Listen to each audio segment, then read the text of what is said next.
এই সরকার আজ যেদিন শপথ গ্রহণ করবে সেদিন আমরা এই সরকারকে বলেছিলাম যে 18 নির্বাচনে যে সমস্ত পুলিশ কর্মকর্তা, যে সমস্ত ইউএনও, যে সমস্ত ডিসি, যে সমস্ত এসপি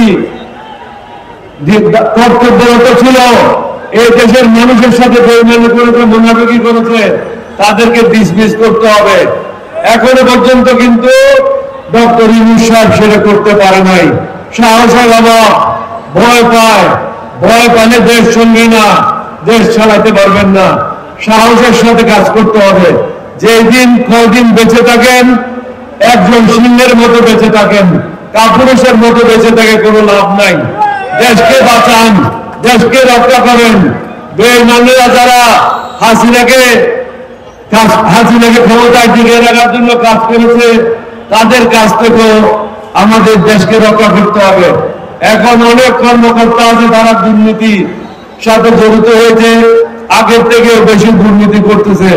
তাদেরকে পিটাই দিতে হবে, জনগণ একত্র হয়ে তাদেরকে দোলাই দিতে হবে। ইউনূস সাহেব যখন পারছে না, গণদোলাই দিয়ে এদেরকে ঠিক করতে হবে।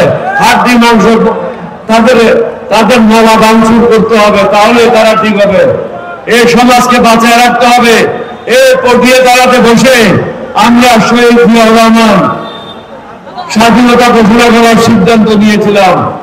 আমরা সেদিন একজন যুবক হিসেবে যদি বাংলাদেশের স্বাধীন করার জন্য বিদ্রোহ করতে পারি, স্বাধীনতা ঘোষণার জন্য পরামর্শ দিতে পারি, আপনারা কেন এই দেশকে রক্ষা করতে পারবেন না? আমরা তো স্বাধীনতা আপনাদের জন্য এনে দিয়েছি। যুব সমাজের দায়িত্ব হলো ক্ষমতার লোভ না করে দেশকে টিকিয়ে রাখার জন্য আপনাদের দায়িত্ব নিতে হবে। পটিয়ার জন্য যা ছিল আমরা সেই কাজগুলি করেছি।